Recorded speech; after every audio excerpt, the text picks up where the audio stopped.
What is up, everybody? Welcome back to the heaviest show in the universe. We talk about all things heavy. We talk about all things brutal. And today we are going to take a deep dive into one of the absolute best albums of the 21st century. And that is L'Enfant Sauvage by the French death metal band Gojira. And we're going to find out what makes this album really tick. What makes this album so friggin' fantastic. Let's get into it.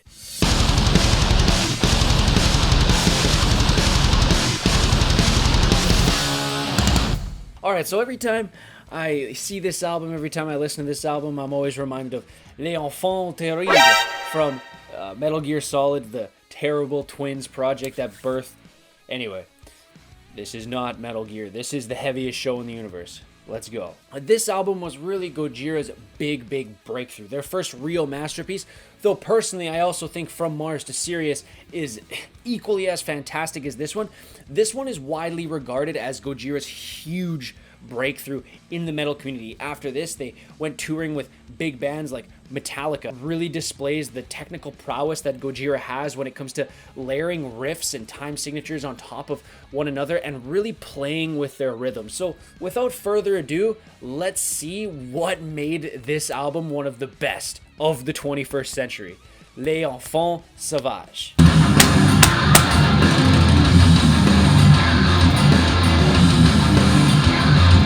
Right after that last bar, and then you have Joe Duplantier. I think it's Duplantier. I mean, he's a French guy, so I would assume that his name is pronounced Duplantier. Correct me in the comments if I'm wrong. You can see him come in with that signature Gojira pick slide. While in the foreground, you have Christian Andro going forward and playing the riff. Joe is in the back, really layering a pick slide on top of that. It's so cool. This perfectly displays how tight musicians Gojira is. So let's go back to the starting of this riff, and you'll hear right on the drums, you'll hear Joe's brother Mario. He hits the cymbal right off. He goes, ting, and then it goes into this bouncy boomerang riff. Let's listen carefully.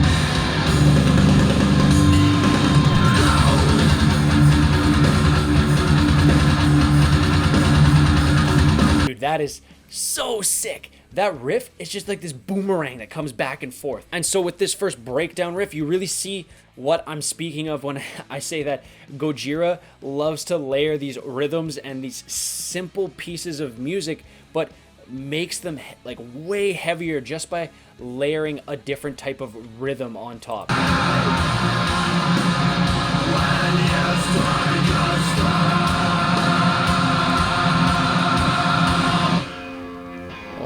Oh.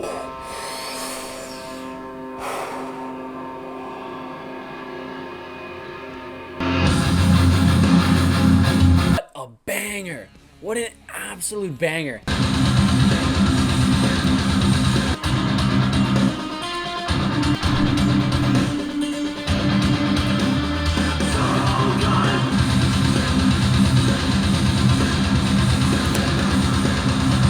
See how they love to play with those natural harmonics? I feel like a lot of like deathcore or metalcore tries to be what Gojira is when it comes to pinch harmonics, when it comes to natural harmonics, when it comes to the rhythms in their songs. They're trying to be what Gojira is, but they're just like the musicianship just isn't as good. The music theory isn't there. The knowledge of music isn't there. And so Gojira is able to take very simple concepts and make them into things that are just absolutely beautiful and just hit your ears so well by using these simple little techniques and doing stuff that other people try to do and they overcomplicate it, and it ends up sounding not nearly as good as the simplified version of what Gojira does.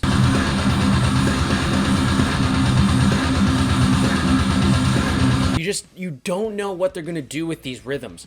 I've listened to this album tens of times, and every time I hear that heavy rhythm kind of bridge riff, the timing of it gets me every time.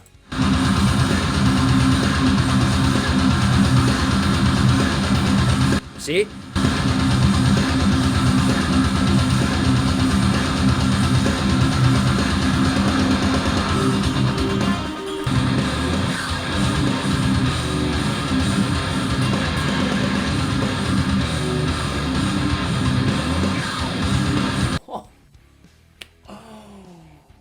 Oh man, you hear that? That little cymbal like ting, and then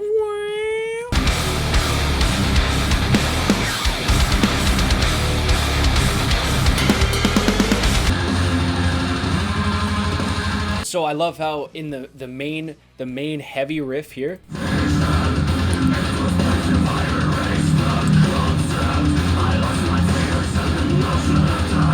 the drums, the guitar, the bass, the vocals, everything's in sync.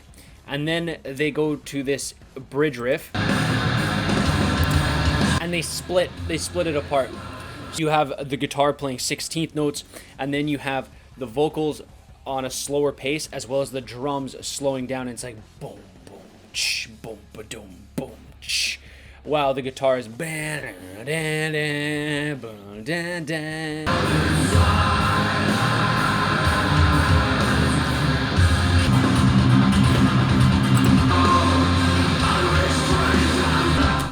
that's sick. Listen to this.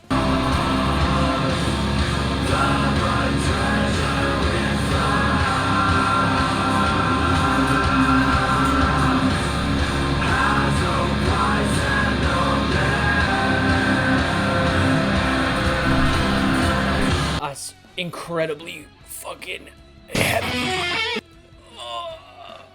That little drum jingle gets me too. Like, listen to that.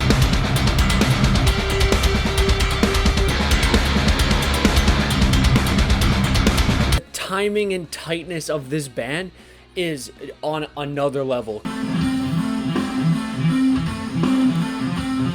And The Wild Healer is a little interlude song to kind of guide you into the rest of the album.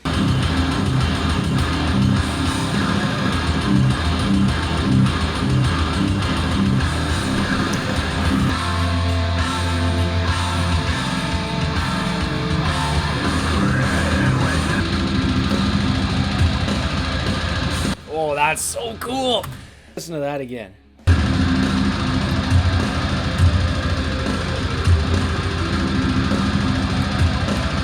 Who thinks of that? There's no metal band out there right now who's thinking of just doing, like, playing those natural harmonics just all the way up. Then in the back you go, dude, come on, man. Crazy. That's so cool, man. Gojira loves to play with the vibes through this album. They're on this full frontal attack all throughout Planned Obsolescence, and then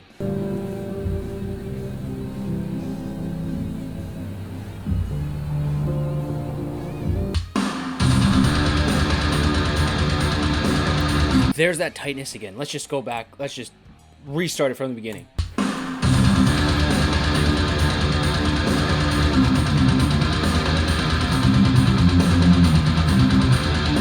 That is so wicked. That is so heavy. That is so tight. Tight, yeah. Blue, yellow, pink. Whatever, man. Just keep bringing me that. That hi-hat the whole time. Keeping that rhythm. It's keeping them in sync. That just...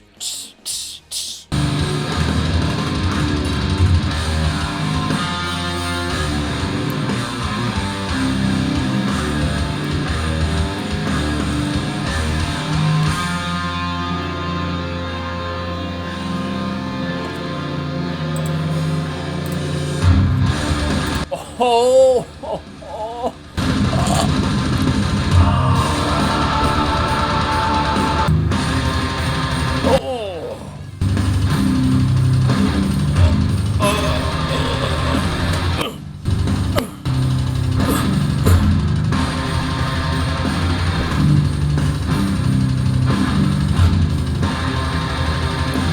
Oh, don't tell. They're gonna end the song like this. They're just gonna keep going. Mouth of Kala was a complete, utter, raging banger of rhythms and syncopation and staccatos. Dude, Gojira is so fucking awesome. Just when you think you've heard all Gojira has to offer, they hit you with this gentle but somehow still succulently heavy, amazing riffage.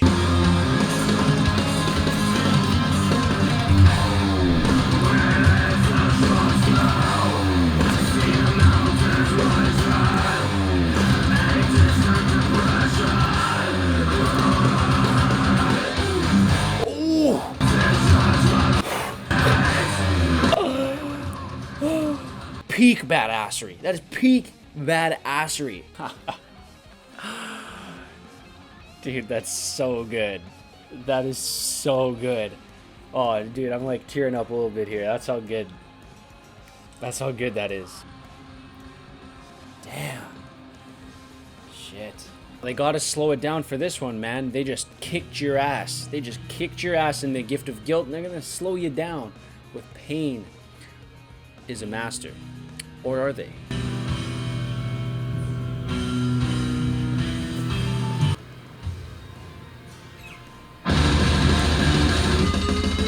Oh.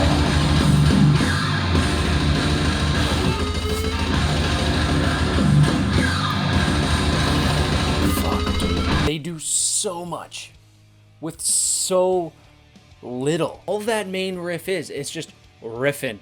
It's just riffing on that open E string, man. That's literally all it is. I don't know how else to explain it. They make so much out of the simplest things, and that's what makes this album and this band so special.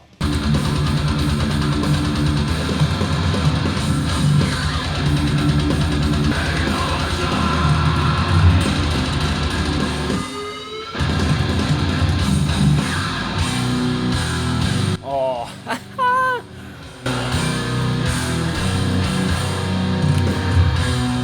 Another band you know that could just transition from that brutality, ass kicking, into just swooning you into the sense of relaxation and enveloping yourself in the beauty of the music that they're putting in front of you.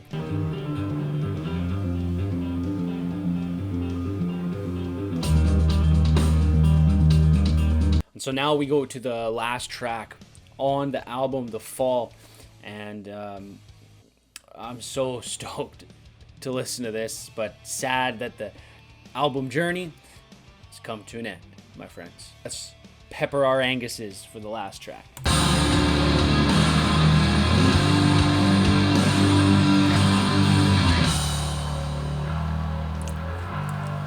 Ooh, nasty bass tone. Oh yeah, that hits you right in the balls.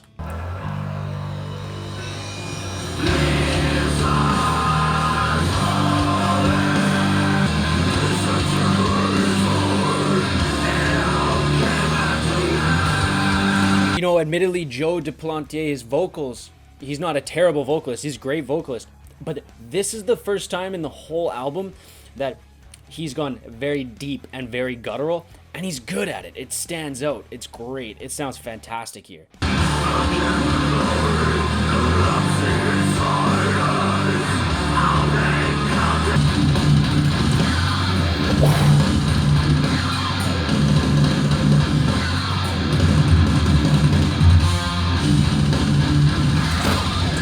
Oh, dude, that is so nasty.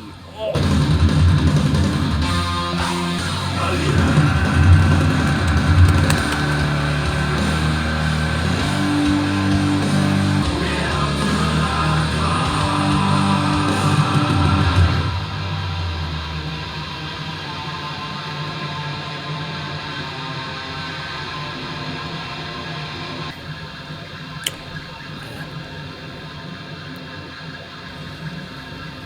Let's take a deep breath, exhale, and thank God that we can just go and listen to this masterpiece anytime we want. L'Enfant Sauvage is the album that when someone says death metal or metal is just noise, you show them this masterpiece because it's so easily digestible, but it's such a fantastic work of art. It's kind of like the Black Album, but death metal. Displays a technical proficiency on the level of any tech death band, any prog metal band, but without overdoing it, without overdoing the notes, without overdoing the technicality, without overdoing the time signature layering that turns a lot of people off. Definitely one of the best metal albums ever, and definitely in the top upper echelon of metal albums released in the 21st century, man.